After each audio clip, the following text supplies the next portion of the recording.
My name is Eliza, and I thought I had it all figured out. At 30, I was married to the love of my life, Michael, and we lived in this cozy, though tiny apartment in one of the city's most sought-after areas. This place, with its quaint charm and memories, was a gift from my late grandmother. Michael and I were like two peas in a pod.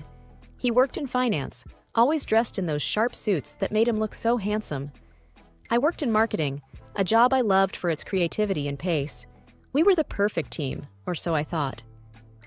One lazy Sunday morning, as we were having breakfast, Michael brought up the topic of family, a conversation we had danced around for a while. "Eliza, I've been thinking," Michael began, his eyes serious, "about us, about starting a family." I felt a flutter in my heart. "Really? That's great. I've always dreamed of a big family," I replied, my voice filled with excitement. Michael smiled, but it didn't reach his eyes. "I want that too, but let's wait until we have a bigger place. This apartment is too small for a family." I nodded, though a part of me felt a bit disappointed. "You're right. It makes sense. We should sell this place first, right?" "Exactly," he said, reaching over to squeeze my hand. "Once we sell your grandmother's apartment, we can buy a house big enough for, say, 3 or 4 kids." I laughed. 4 kids? That's a mini army. The conversation shifted to lighter topics after that, but I couldn't shake off a feeling of unease. It was like a small cloud on a sunny day. Family gatherings were a big thing in Michael's family. His parents, Robert and Martha, were the warmest people you'd ever meet. They welcomed me into their family with open arms. Then there was Alex, Michael's younger brother, who was married to Sarah. They had 2 adorable kids, but Sarah and I never clicked. She was always a bit cold and distant, and sometimes downright rude. During one such family gathering at Michael's parents' house, she made a snide remark about my cooking. "Eliza, maybe you should stick to marketing and leave the cooking to us homemakers," she said, a fake smile plastered on her face. I remember feeling my cheeks burn with embarrassment. Michael jumped in, trying to lighten the mood. "Hey, I love Eliza's cooking, right, Dad?" he said, looking at his father, who nodded in agreement. The evening passed with more awkward moments, but I tried to brush them off. I loved Michael, and I was determined to make things work, even with Sarah. As we lay in bed that night, I turned to Michael. "Do you think Sarah doesn't like me?" Michael, already half asleep, murmured, "Don't worry about her. You're amazing, and that's all that matters." I wanted to believe him, I really did. But deep down, I knew that things were not as perfect as they seemed. And little did I know, my world was about to turn upside down. A few weeks had passed since that conversation with Michael about starting a family. The idea of waiting for a bigger home had settled in my mind, though I still held on to the dream of a large family. It was a chilly December morning, and I was tidying up the apartment while Michael was at work. I decided to clean out the coat closet. It was overflowing with jackets and coats we hardly wore. As I was going through Michael's coats, I felt something in the pocket of his winter jacket. Curious, I pulled it out. It was a receipt. At first, I thought it was just another receipt for coffee or something mundane, but this was different. It was a receipt for a scarlet-colored designer bag from a high-end store known for its romantic gifts. My heart skipped a beat. Could this be for me? I wondered aloud, a smile spreading across my face. Michael had never been the type to splurge on extravagant gifts, but maybe this was his way of showing his love, especially with Christmas just around the corner. That evening, when Michael came home, I decided not to mention the receipt. I wanted to act surprised when he gave me the gift. We sat down for dinner, and I couldn't help but feel a bit giddy.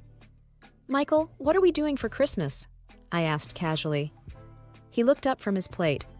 "Oh, the usual. Dinner at my parents'. Why, you got something special in mind?" I shook my head. No, just the usual sounds perfect. The days leading up to Christmas were busy with work and preparations for the holidays. But that receipt stayed in the back of my mind. I imagined how that scarlet bag would look with my New Year's outfit. Finally, it was Christmas Eve. We were at Michael's parents' house, the whole family buzzing with festive cheer. Presents were piled under the tree, and I kept sneaking glances at them, trying to spot a bag-shaped gift. "Eliza, can you help me with the dessert?"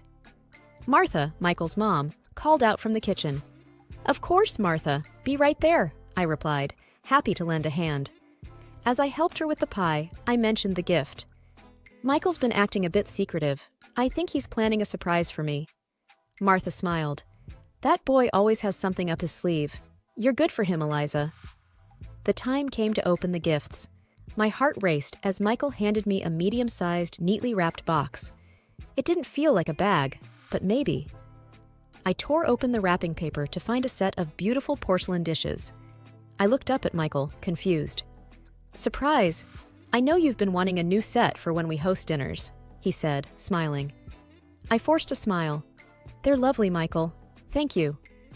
But inside, I felt a wave of disappointment wash over me. Where was the scarlet bag? Why did he buy it if not for me? The Christmas dinner at Michael's parents' house was in full swing. The house was filled with laughter, the clinking of glasses, and the warm glow of holiday lights. I tried my best to push the thoughts of the scarlet bag out of my mind and focus on the festivities. "Eliza, could you pass the gravy?" Alex, Michael's brother, asked from across the table. "Sure, here you go," I replied, passing the gravy boat down the table. Michael's parents were beaming, happy to have their family around them. His mother, Martha, always went all out for Christmas, and this year was no exception. The dinner was delicious, and everyone seemed to be enjoying themselves. After dinner, we all moved to the living room for the gift exchange. I watched as Michael's nieces tore open their presents with glee, their faces lighting up with each new toy they uncovered. It wasn't until we were getting ready to leave that I noticed something that made my heart stop. There, slung over Sarah's shoulder, was a striking scarlet-colored designer handbag. It was unmistakable, the very same bag from the receipt I had found in Michael's coat. My mind raced as we said our goodbyes. I couldn't take my eyes off that bag. It was more than just a purse. It was a symbol of something hidden, something unspoken. On the drive home, the car was filled with an uneasy silence. Michael seemed oblivious to the storm brewing inside me. As the city lights passed by, my mind replayed the evening, but this time I saw it through a different lens. I remembered the fleeting glances that Michael and Sarah had exchanged throughout the night. They were subtle, almost imperceptible, but now they seemed glaringly obvious. The way their eyes met across the room, the brief smiles, the quick, hushed conversations when they thought no one was looking. "Is everything okay, Eliza? You've been awfully quiet." Michael's voice broke through my thoughts. I turned to look at him, 1,000 questions on the tip of my tongue, but I couldn't bring myself to voice any of them, not yet. "I'm just a bit tired, that's all," I managed to say, my voice barely a whisper. The rest of the drive home was spent in silence, each lost in our own thoughts. As we lay in bed that night, I couldn't help but feel a sense of betrayal creeping in.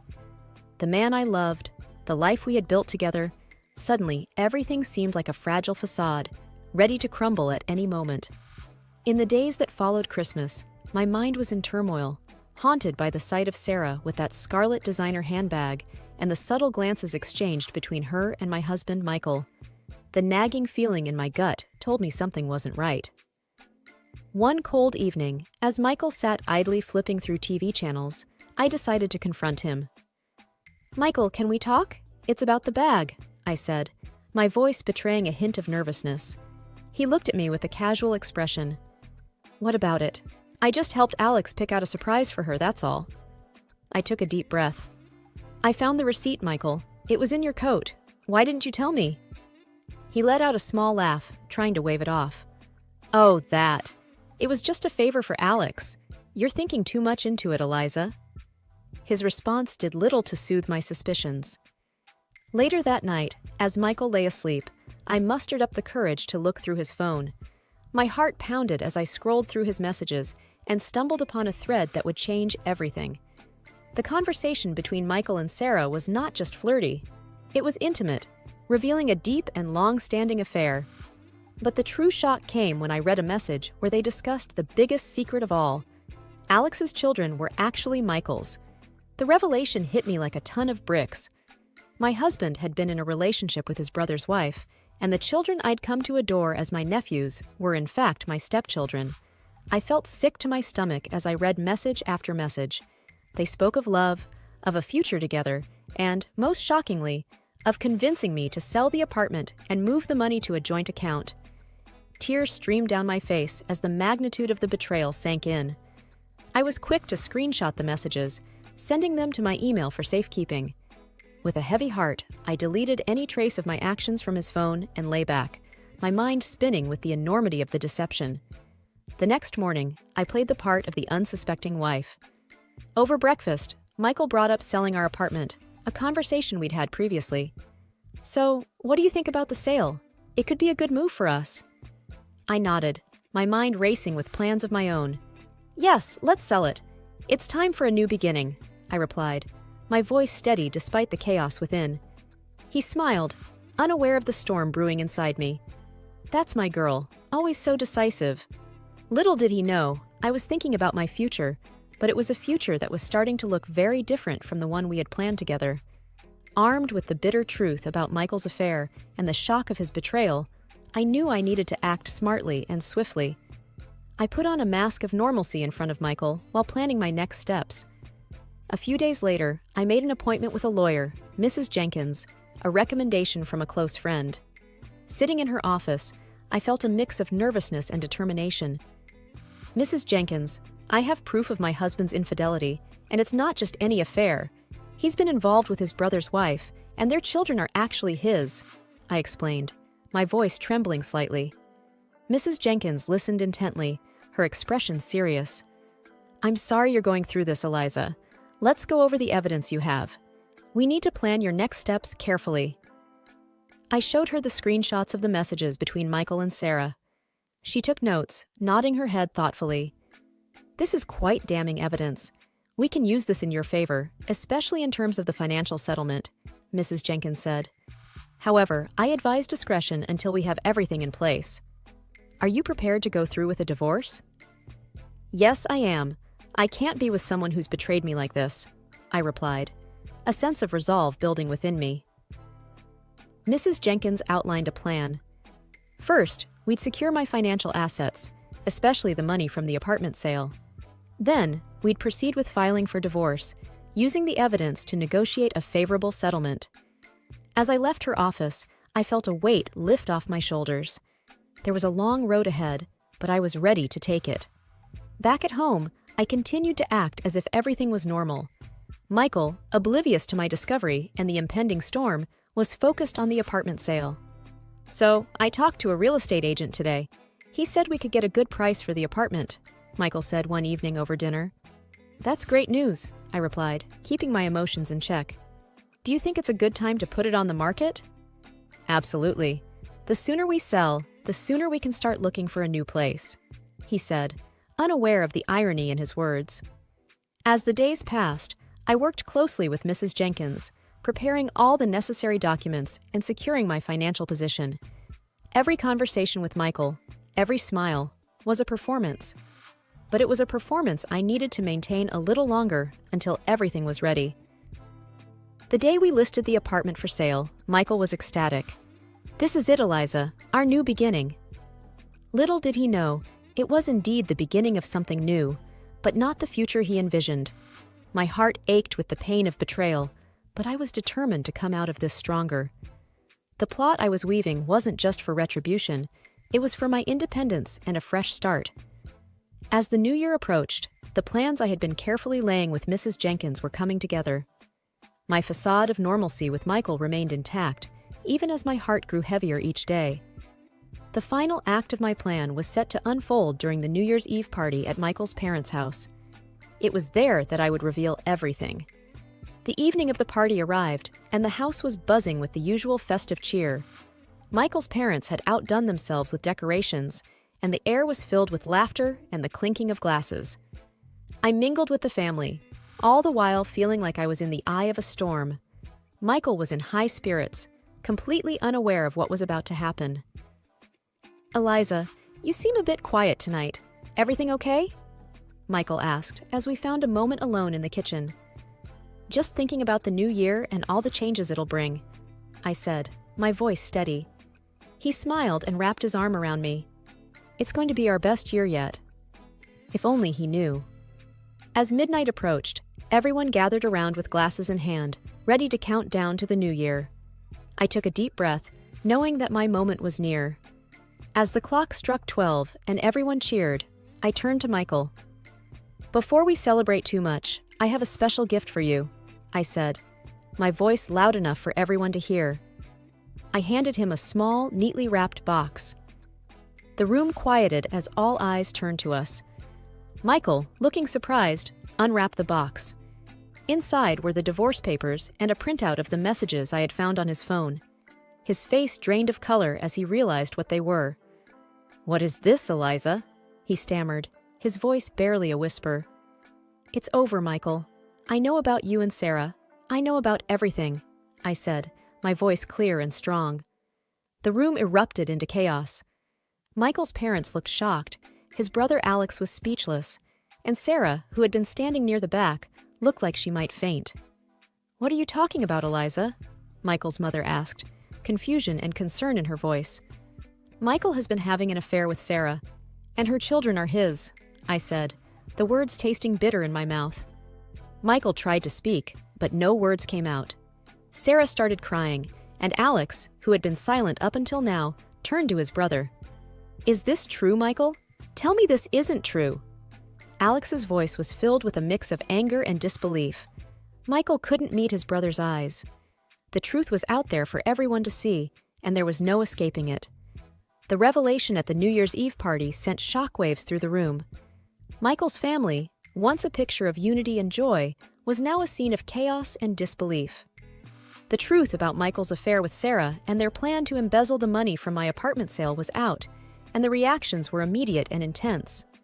Michael's mother, Martha, looked at him with a mix of disbelief and heartbreak. "Michael, how could you? And with Sarah? To think you were planning to steal from Eliza and run away?" Before Michael could respond, I added, "And it's not just the affair. They were planning to use the money from the sale of my apartment to leave the country." The room went silent. The gravity of the betrayal hung heavy in the air. Then, Martha, overcome with emotion, fainted, causing a stir as family members rushed to her side. Michael stood there, looking lost and defeated. His father, Robert, shook his head in disgust. "I can't believe you would do this to your own family, to your own brother." Alex, who had been silent, his face a mask of shock and hurt, finally spoke. "Michael, I don't even know who you are anymore." Sarah was sobbing uncontrollably, her tears doing little to garner any sympathy. The family was too stunned and hurt by the depth of their deceit. With Martha being attended to and the room in disarray, I knew this was my moment to make my stand. I raised my voice, ensuring everyone heard me clearly. "I am filing for divorce from Michael, and I won't just stop there. I will be seeking financial compensation for this betrayal, from both Michael and Sarah." The words felt empowering to say out loud. It was a declaration of my independence and my refusal to be a victim of their selfishness. Michael tried to approach me, a look of desperation in his eyes. "Eliza, please, let me explain." I held up my hand to stop him. "There's nothing you can say to justify what you've done. You and Sarah have made your choices. Now, you'll have to live with the consequences." The months following the New Year's Eve revelation were a whirlwind. The divorce proceedings were tough, but with each passing day, I felt a sense of liberation growing within me. I was no longer bound to a relationship built on lies and deceit. One sunny afternoon, after finalizing the last of the divorce papers, I sat in a cafe, a cup of coffee in hand, reflecting on the journey I had been through. "You look like you're a million miles away," my friend Clara said as she joined me at the table. "Just thinking about everything that's happened," I replied, offering a small smile. "You've handled it all with such grace, Eliza. I'm proud of you," she said, her eyes full of genuine sympathy. "Thanks, Clara. It wasn't easy, but I feel like I can finally start fresh now," I said, feeling the weight of the past months lift off my shoulders.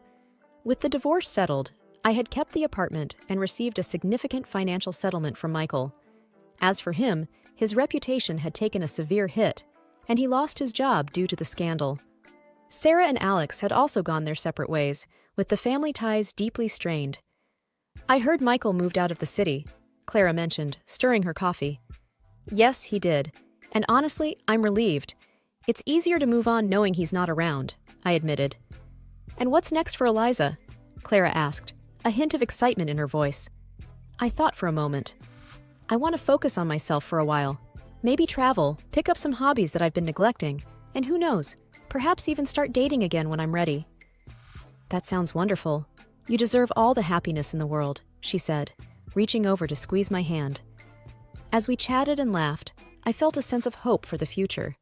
The pain of the past was still there, a faint scar on my heart, but it no longer defined me.